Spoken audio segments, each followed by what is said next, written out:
Today we have a special guest, our first actor on the black carpet. I'm excited to see you because, I've been binge watching your show for the last couple days with my sister. Can't get enough. But before we get started, Genesis, how are you doing in this rain? Hey, Al B, it's good to be back on the black carpet, and it is rainy out here in Miami, man. But it's good though. It's good though.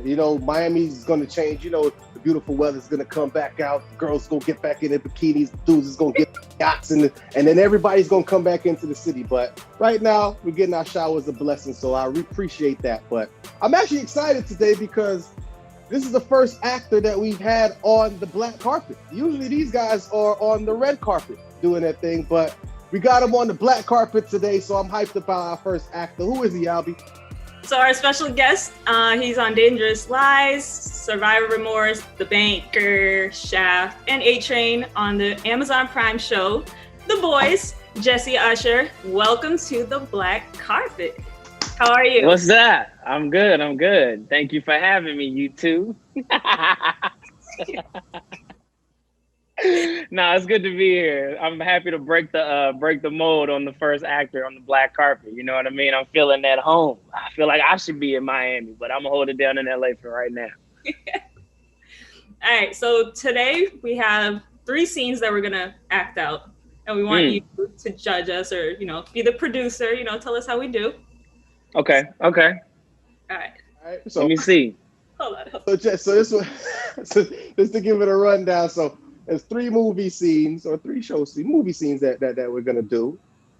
Show scenes probably. There's just 3 scenes, and what we're gonna do. And so Albie and I are gonna act it out. So you are okay together, like the two of you are gonna do like back and forth. Oh, nice. Okay, bet. So you're gonna be the director. You're gonna direct these clients that you don't even know what the movie is. So you literally cue. You say whatever they say on the set. What do they say? I got you.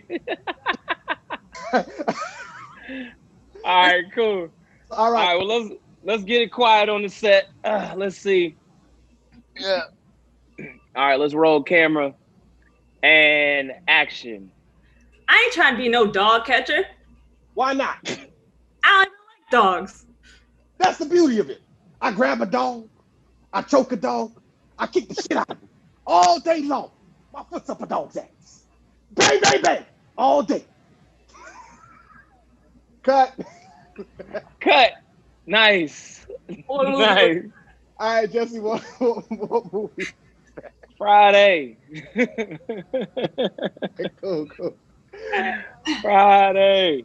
Let me get my little mojo for the next one. All right, so yeah, you got to get in the zone. You got to find your place. You know what I mean?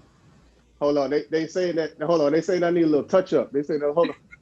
Oh, can we get last looks? Last looks. Get some makeup. There we go. Wow, he brought a brush and everything. I'm dead. they just Jess, they just threw it at me. They said we don't got budget for you to do your makeup. They said do it yourself. Oh, man, it's an independent film. All right, bet. Yeah. Oh my God, bro. All right. Look, if you feel good, you look good. Okay. All right, y'all ready? Ready. Action. Are you asking me out for a date, Jimmy Smith Jr.? Well, the matter of fact, I am. Why don't we go somewhere right now? That's it? That's all we get? What? That ain't even, that's a snippet. We not trying too far. Jimmy Smith Jr. Who's Jimmy Smith Jr.? You know what's killing me is I know that line. I just don't remember what movie it's from.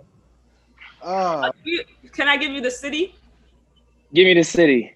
Detroit. Oh, Lord, that didn't help me. Oh, 8 Mile. Yeah, there we go. All right. All right, last one. If you don't know this one, we're just gonna cut this. All right. No, we do. Let's go. No, I feel like I feel confident now. Okay, let's go. All right, y'all ready? And action. So they picked him? Well, shit. Peace out, bitch. Peace out, bitch. Single-handedly, my favorite line from season 2. The best show airing on TV right now, The Boys. Yo, that's Nice. true. Oh my God. Nice, yo. My best A-Train, man. That dude is a clown, man. I had to do my best. Hey, Had I to. love it. So that was acting it out. Hey, Jesse, I don't know how we did, brother. So on a scale, You guys were great. You know, I think your strongest performance was the boys scene. I felt like that came together well. You know, y'all were getting warmed up with the Friday thing, and then you jumped into it with 8 Mile. It took me a minute to get acclimated, but we was there. If we were to go again, I would just say commit to your roles, believe in yourself, stay honest and true, and all that other stuff that people tell you as an actor that really doesn't mean anything. But I thought y'all did great. Yo, he bagging us. He gas bagging us. He just like, hey, all those quotes that they say we read about. Yeah, all the quotes. Beef. That's it. Right. Keep hope Right. alive. I don't know. Whatever else. They did pretty well for their first time. Oh, I think you did. I played a guy role and a female role, Exactly. Versatility. It's important in this industry. It's important. All right, so we know that you grew up watching Comic-Con, going to Comic-Con. Obviously, that's your thing. How does it feel to be a superhero now? It's like a dream come true, kind of. It's I don't know. It's one of those things where, like, the Comic-Con world is its own thing. Like, you know what I mean? There's nothing else like it in existence. I mean, people live and die for that one time a year. And then I know people who go on tours to like every Comic-Con in every city. I've been able to meet those people kind of just going on tour for the boys and stuff like that. And it's different. They're so passionate. And I've always kind of just watched from the outside. It wasn't until I was doing Level Up on Cartoon Network back when I was like 19 that I went to my first Comic-Con and like really saw what it was like. And it's very different than what you would imagine. There's way more people. The events are huge. Like the activations are huge. These are like once in a lifetime things, experiences that you can only have at Comic-Con, and you see things that you'll only see at Comic-Con. You'll be able to meet people that you can only meet at Comic-Con. So it's a really, you know what I mean? Like, it's a diehard community. So to now be involved in it at this degree with the boys and to be received the way that we have been within that community is such a huge blessing. And, it just makes us even prouder to be doing what it is that we get to change, what we get to do. So it's lit. I love it. The outfits be on point. The outfits be on point. Like the cosplayers, oh my gosh. And I was talking about this with the costumer of our show. We were just asking them like, yo, who's giving them the patterns for this? How are they coming up so fast? Mm-hmm. The cosplayers are like in competition with who can come up with the dopest costume, the fastest, and like concepts. And now there's social media involved. So now they're doing these like skits and all this other kind of stuff. And it's really, really, really impressive. You know what I mean? I take my hat off to those guys and girls because they're crushing it. Speaking of skits, I see you on TikTok. Well, not you, but people in person. I'm about to say, you ain't seen me on TikTok. You ain't seen none of the shimmy, none of that. You haven't seen none of that. But I've been hearing about stuff with A-Train and all that, whatever else is being on TikTok. I've been hearing about it. That's right. We have Jessie Usher right here on the black carpet, man. So I'm spot. Everybody that comes on the black carpet, we put them on the spot. And so I need you to give me your top 5 superheroes, bro. There's so many out there. Ooh. At 5 to 1, I need your top 5 superheroes, man. Yeah. That's tough. Yeah. That's tough. Mm-hmm. Top 5 superheroes. All right, let me see. I'm gonna go broad scale because when I was growing up, it was more than just like Marvel and DC and things like that. It was let me see, for 5 to 1, number 5 would probably be dang, this is tough. This is tough. Number 5 would probably be Iron Man. Okay. And it was Iron Man before the Robert Downey Jr. films and Iron Man, but that just like solidified it. Seeing Robert in that role, crushing those movies the way that he did was like, no matter what else happens in life, like at least he's gonna remain in top 5 for me. What else? Hat off to Chadwick, because Black Panther's taking number 4. Okay. Black Panther's taking number 4. Always been a dope superhero, but that rendition of the character in a live action film, probably one of the best that I've ever seen in my life. That's going to be number 4 for me. Number 3, dang, this is tough, y'all. This is tough. Now I'm kicking people out. Honestly, I think it's because, I don't know, everybody talks about like Zodiac and stuff like that, and I never really cared about it that much. Like, I'm not a big Zodiac person, but I always cared about like the water sign thing, and I always felt like I was close to Aquaman. Although I have not. I mean, the Aquaman movies have been made. I've been a little disappointed. I feel like he's doper than what I've been seeing, but Aquaman is my number 3. Okay. Aquaman is my number 3. Number 2, Static Shock. Static Shock is my number 2. And that's just because of like the era that I grew up in. When I turned on the TV and I'm looking at a superhero, I'm literally searching for Static Shock like throughout my whole childhood. You know what I'm saying? I'm very happy that they're getting ready to make this movie, and I hear that Michael B. Jordan is in the producing of it. So I'm hoping and praying that that's going to be absolutely fantastic. So, you know, I'm rooting for those guys. And then my number 1 is actually from a manga, which is like Japanese comic. It's from Dragon Ball Z. Super Saiyan 2 Gohan is by far my favorite superhero of all time. Like, I'm still contemplating if I'm going to get a tattoo of him like on my body. Like, that's my guy. All right, so last summer you were here in Miami. Mm-hmm. Yeah. For the movie Shaft with Samuel Jackson and the cast.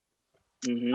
How was it working with Sam, and did he give you any tips? Like, what's up? Yeah, just Sam being Sam is like a masterclass in acting. You know, he's the GOAT, man. Like, he's one of the greatest people to ever do it. He's been doing it for so long, and he's so professional. Like, his professionalism rubbed off on me more than anything else.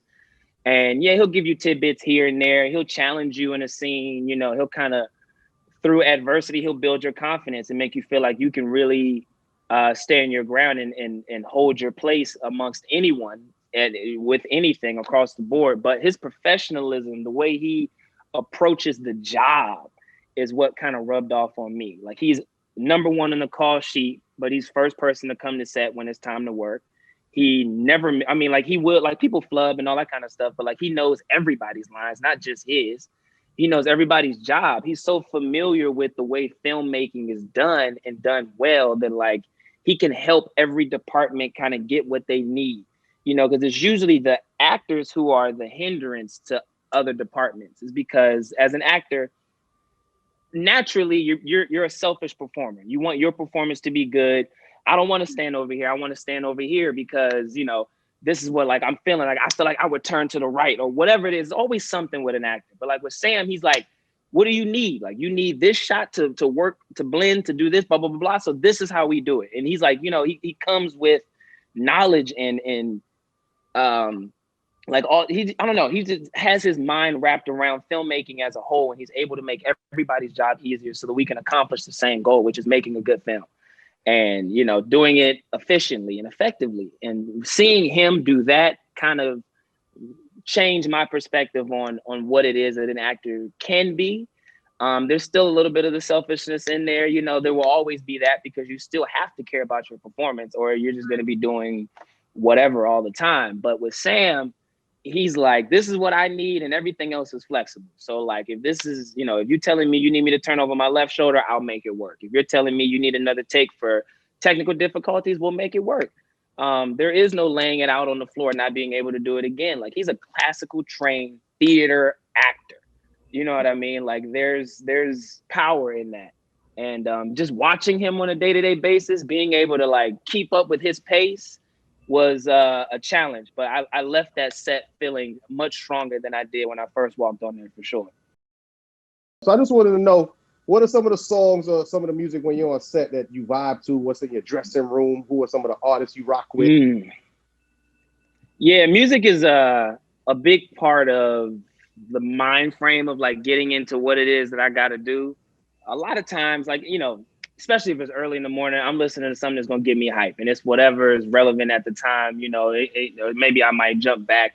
Like, if I play Trick Daddy, Let's Go, we going to work regardless. You feel me? Like I'm shutting it down no matter what off of that. But like, I don't know, there's a lot of songs that get me worked up. But sometimes, I don't know, I just change it up. I change it up a lot. To be honest with you, surprisingly enough, you'll catch me listening to Survivor. I mean, not Wow, Survivor's Most. You'll catch me listening to Celine Dion a lot in my trailer. Huh?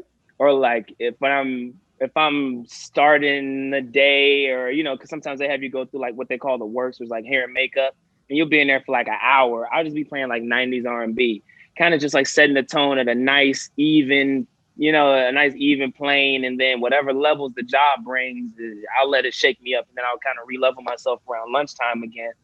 But I like stuff like that, you know, if I'm not needing to be super high energy all the time. 'Cause I feel like I'm just naturally always on go, Right. You know, so it's nice to kind of just settle my mind back down every so often. Let's hear you sing Celine, like a little. No, you're not gonna get that. No, you're not. Yeah, I'm not singing. I left singing in my past. Like a lot of people don't know this, but I used to be like a singer, dancer, actor. Like I did musical theater a lot when I was a kid, and after a while, I just kind of, I don't know. I looked at what my life would be like if I continued to do that, and I was like, you know what? I don't think I ever want to sing again, and I haven't. So The closest you'll get. Say again. What made you pick acting instead of singing? Well, I was young when I did it. I was like 12 years old, and I felt like my love for performing came from acting. I felt like I was only singing and dancing to feed the love of acting, of like performing and being on stage. And I dropped singing first, but I continued to dance and I continued to act. And then eventually I was like, I don't even really want to dance. Like I'm only dancing because it's a part of the job that I really want to do, which is the acting. So like, as I kind of shed those other, like I kind of just cut the fat, you know what I mean? And got to what it is that I loved, and that was the acting. So it took years and years and like a lot of convincing my parents that it's really not what I want to do. They was like, nah, just try it, whatever, blah, blah, blah. I'm like, listen, if y'all make me sing again, I'm gonna drop this whole motherfucking thing, and ain't nobody gonna be on stage. So y'all either gonna work with me or, you know, that's just what it was. I'm not gonna lie to you, man. Obviously, being 29, like you said, I didn't expect you to be in that Celine Dion, that 90s R&B. Hey, man, shout out to that. Thank you. You can tell greatness, real recognized real. So I'm like, right. I didn't expect you to be warming up to the Migos and stuff like that, you know, like that. Nah, I'm usually not warming up to Migos. Like if I'm headed to the club, I'm playing Migos. You know what I mean? The stuff like that. But like on the job, I'm listening to Babyface. I'm listening to Tevin Campbell. I'm listening to Tony Braxton. If not Celine, if not Kenny G, maybe Prince. That's my range. That's more so where I'm at. All right, so we've had a couple guests come on here, and we've asked them what verses they would like to see. So since you like music, what's the verses that Jessie Usher would like to see, man? So we can holler at Swiss. You know, I want to see. Dang, and I just had this conversation with my boy Dexter Darden. He's another actor. And we had this conversation the other day where we were talking about who's gonna versus Chris Brown, because we don't know. We honestly don't know. Too. What'd you say? I said we brought that combo up too before, but we couldn't put it together either. Yeah, I don't know. But here's the thing. So here's the thing. And we were right here in this very spot, like listening to music from Chris and Usher. And although I think Chris has a larger catalog of hit music, I don't know if he's going to beat Usher's song for song. Like, I just don't know. If Usher plays You Got It Bad, like, what does Chris play? If Usher plays Burn, like, what does Chris play? You know what I mean? If we're going song for song in a verses, what is he going to combat Usher's hits with? Because Usher's hits were life-changing. Hell yeah. Like the Confessions album, for me, are you kidding? Like, bro, there's a video I have of myself in a neighborhood in Beverly Hills. It looks just like the Burn video with the tall palm trees, doing the choreo from the Burn video in the middle of the street. I'm not joking. Like that was my, you know what I mean? I don't know if Chris has that. Was the car the same in the video? Or did you have the same car? Heck no, the car wasn't the same. Absolutely not. The car wasn't the same, man. Yeah, we got Jessie Usher here on the black carpet, man. Actor phenomenal. Just check his IMDb. That's what it is, IMDb, right? Yeah, yeah. Just making sure. Make sure you check his IMDb, yo. You see all this stuff on Netflix, man, and Amazon Prime.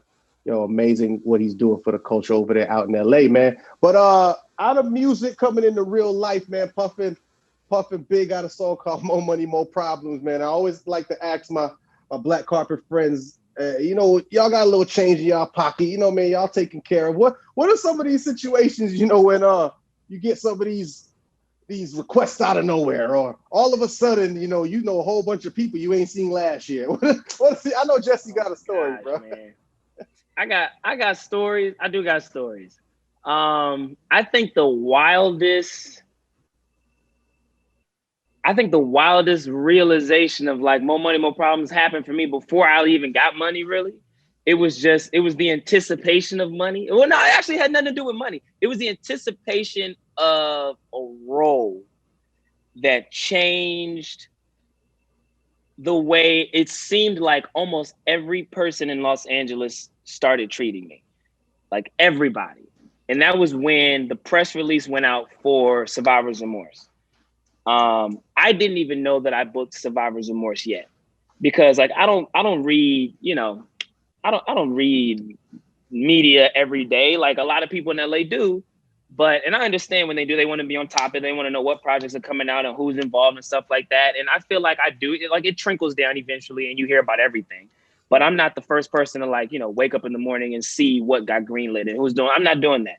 So before I got the call saying that I had booked Cam Calloway for Survivor's Remorse, that hit the media first.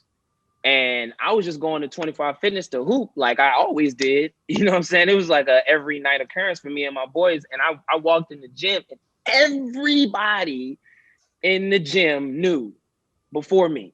Everybody, the people at the check-in, the people stretching on the mat, everybody in the basketball gym. Like it was odd. You know what I'm saying? Like it was eerie. I kind of felt like it was a setup, like something was wrong. It felt so unnatural. All of a sudden, everybody knows my name. All of a sudden, and I'm telling you, the night before, because we were just there the night before, it was nothing like that. It was like my same group of people. Everybody was like, yo, what's up? Blah, blah, blah, blah. Whoop. All of a sudden, I walk in the gym. Everybody in the gym, yo, we got Jessie. You on the team. Nah, you running with us. I'm like, nah, I got the same 5 that I ran with last night. Like, why y'all acting different? Nah, yo, we saved you a spot. You didn't even know I was coming. Like, how'd you save me a spot? Like, it changed like that. You know what I'm saying? And then it wasn't until somebody that I actually know, like a real friend of mine, came up and was like, yo, your press release just hit like 2 hours ago. The streets are going crazy right now because everybody wanted to know who LeBron James is going to pick to play LeBron James in Survivor's Remorse. Basically, like that was the thing. Even though it was not that, that's like what it was marketed as. You know what I'm saying? And every black actor in LA auditioned for that role. Everybody I met, everybody I knew, whether they fit for it or not, like it was just, they were seeing everybody. So everybody kind of wanted to know who was going to get it. And when I got it, it just changed the tone of everything. It's like every casting director all of a sudden was like happy to see me. You know what I'm saying? And it just felt so, I don't know, man. Like I'm from Maryland. Like we're not into that. You know what I'm saying? We're not impressed by that as much as, I can't even say people in LA, just like the industry is. Like, it's such a very an industry thing to do, to take whatever your version of what that is going to be like and then kind of put that on somebody. And that's how people get lost in this industry, is trying to keep up with that persona. You know what I'm saying? Like, oh, shoot, I'm Cam Calloway now. Like, let me get out here and try this new crossover. Like, no, nigga, like, you know what I mean? Like, I'm not that guy. So just walking into that moment and that experience it literally just reminded me of like why I do what I do and the way that I do it, and to just stay true to who I am. I just was not going to let that envelop me. You know what I'm saying? But that was the most outrageous, more money, more problems experience that I'd ever had. Like, I mean, I've had some crazy stuff happen, but that one, because it was such a large group of people and it was in an environment that I was used to, and because it did a complete 180 so fast, like it was drastic for me. Mr. Girl Dad, How have you been balancing being a father and acting? You know, you came out with a movie and a new, like a season 2 of a show, all in within a year, right? On top of having a girl daughter, right? She's 2. She's 3. She's 3 now. Wow. She's 3 now. Almost 4. She'll be 4 in February. It's tough. It's tough. You know, it's not easy. It's as long as you are conscious of it, and I put her first, and then everything else kind of just falls into play. You know, and it's only been that way because I have a very strong support system. Like I have my parents and my sister, who, if for whatever reason I can't get to my daughter for something, like they're there for both of us. You know what I'm saying? If I because me and her mom are not together, so we have split custody. So I'm picking her up, you know, every week, like every other week. And if I can't get back, like my parents are picking her up and they're bringing her to me wherever I am, or you know, they'll watch her until I can come back. And, you know, there's all of those things. Like we kind of just work together so that she never feels like she's missing time with me. And that's important to me. So, you know, I make sure that that's on the front of my mind, and then everything else has kind of just been working itself out. And I imagine that it won't be as easy as it's been. I've just been very fortunate to be able to like work on a show like The Boys, which shoots in Toronto, Canada, and then having the flexibility to sort of work my schedule around my custodial time with my daughter, where I can say, you know, hey, yo, let's move that scene from next week to the end of this week so that I can go back and be with my daughter. And like, you know, them saying like, yeah, we'll see if we can work that out. Sometimes they can, sometimes they can't. But for the most part, I've been able to do both. And, you know, if I couldn't, I'm on good enough terms where I can call her mom and say like, hey, I'm not gonna be able to come back for like 2 weeks. So, you know, my parents are gonna bring her out to me in Toronto, and we're just gonna kick it out there. We're gonna do our thing there. And kids are kids. Like, you know, she loves everything. She's like, are we going on an airplane? We're going to go see daddy work. Oh yeah. Like she's in, you know, I had that whole Shaft press tour, which was like a 10-day thing. And she came with me throughout the whole thing. And I had like my sister, my parents, my grandparents, my aunts, uncles, everybody was like meeting us in different cities. And she was loving it. You know, all she knew is we going to hop on a plane and I'm gonna put on a new dress and we're gonna hit daddy's party and whatever, blah, blah, blah, blah. And she was on all the carpets with me, all that kind of stuff. And she's getting used to that lifestyle and she loves it. So, you know, I'm very fortunate for that. But it's not easy, but as long as you can plan it out and as long as I keep my mind wrapped around what's most important, it all just, the rest of it kind of just comes together. You know what I mean? Dope, man. She got some acting in her.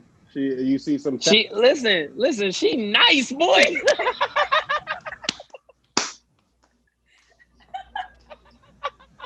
Yeah. Nah, real talk. She played baby JJ, like JJ Shaft. She played the baby version of me in Shaft, which was like 10 months old, just smiling, look pretty. You know, she could do that easily. She knocked it out the park. Other than that, she sees me on TV. She knows what I do now. She's like, she understands what it is and she wants it. I don't know if it's her actual passion or she wants to do it because she knows daddy's doing it. But as far as she's interested, I mean, as long as she's interested in it, I've just kind of been navigating through what it means to be a stage dad now, you know, like taking her to auditions and we're looking over her headshots and she got a little manager and all that kind of stuff, you know, and it's cute. Like she does her little things. I saw her do an audition tape and I was kind of like coaching her through it. I don't know if it's actually her passion. I think as a parent, you can push your kids in one direction or you can kind of sit back and see where they go naturally. I'm sort of doing a little bit of both, playing to her strong suits, you know, and she's very creative. So she could very well end up in this industry. But if not, I wouldn't be hurt by it. Like I don't need her to follow in my exact footsteps for me to be happy. Here I do. Obviously, it's all about family. You cousin Jessie now. You know what I'm saying? To the hey. You know. I just wanted you to give a big shout out to Mama Judith. You know what I'm saying, and your pops on like what they mean to you. And I read a little bit of how they moved to LA to further your career. And I just want you to give them a shout out right here, man. just give them their flowers as we like. Absolutely. Hey, 100%, man. My shout out to my parents is an everyday thing. You know, we still work in tangent together at a very high capacity. You know, they know about everything that I do. They help me be able to continue to do this thing at 100% all the time, because they're always there to pick up the slack for me. You know, I'm forever grateful for them, and they know that. They know that. You know, sometimes I try to take things away from them because I see that they're trying to do too much, and you know, it's like, look, y'all are grandparents now. Go take care of the baby. You know what I'm saying? Let me do the work. Like, I got it. You know, and it's hard. It's harder for them to pull away because they've been side by side with me throughout this whole process, you know, and they still want to take the weight off in places that they sometimes don't need to. But we're in that ever-changing, you know, cycle of whatever that is. And I'm very, very grateful for them. And they know that. You know, they handle a lot of my business affairs so that I don't have to worry about it. So that when a script comes, I can wrap my head around that and do what I'm supposed to do. And they help me with whatever else that I need to. So shout out to mom and pops, man. I love that, like, everybody knows them. You know what I mean? Like, it's like a known thing. If I'm coming to set, people be like, where your mom at? Oh, when your dad coming to visit? You know what I'm saying? I think that's so dope. But yeah.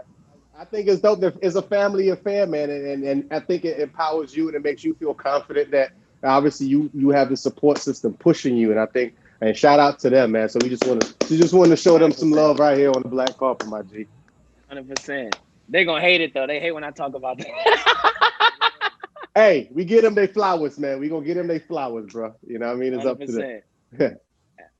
What up, Al? What up? I'm just getting ready for, you know, to defend myself again, so. Oh, here we go. What you guys defend yourself for? I'm not going to come for you. I'm joking. Okay, then. She's trying her best to play hard to get, Jess. You know what I mean? Right. She tried her best to play hard to get, but she responded to the DM at the end of the day. Come on now. Wait, what? That's what me and my friends always say. It's like an inside joke. We was like, you meet a girl out and she like try to play hard to get, but at the end of the day, she's still gonna send you a DM and be like, oh, it's nice to meet you, blah, blah, blah. Be like, oh, okay, bet. That's what Al just did just now. They always do that. Why do girls do that? Why they don't do it? Why don't they like confrontation, but they always want real? I don't understand. Maybe they don't know they want, like, maybe they haven't figured out if they actually want to have a conversation with the dude. I don't know. I don't know what it is. I don't know. Maybe he was corny in person. I don't know. Maybe she thought about it and was like, all right. Maybe her boifriend was there. That's what I'm thinking. I'm speaking for other women. I'm not speaking for myself. No, tell us, Al, what do you do? Listen, I keep it pushing. Tell us, Al, why don't you give the guy your number when you meet him and then just respond to the DM later that day? Why is that? Because more than likely they're corny and I just don't want to waste my time. Like, but you still hit him back though. That's the thing. No, how does that make sense? I hit him back. I'm saying if you were to meet somebody out and he's like, let me get your number, you're like, nah, but you hit him up later. Like, what's the point? What is that about? I guess playing hard to get is cute. Hey, Jessie, man, we just want to thank you for coming on to the black carpet today. It was an amazing show, bro. A lot of laughs. You and Al B just going back and forth at it, man. I can't wait to see until we show them that whole virtual battle y'all gonna have. We got to pick the game and we're going to pick the date. We're going to put it on there. We're going to have a lot of fun. But let everybody know where you at, man. Let everybody know where they can find you, all your information. 100%. For sure, man. Yeah, I can find me on Twitter or Instagram. If you just search Jessie T Usher, I'll pop up. I think on Twitter, I'm _Jessie T. I don't know. But if you search my name, it'll pop up. That's like the benefit of that's the only benefit of being verified is if you search my name, you'll find me. So go ahead and follow your boy. You know what I mean? We be on there wilding, acting ignorant all day on social media. You know what it is. All day, man. That's right. Right here on the black carpet. We want to thank Jessie, man. Al B, out.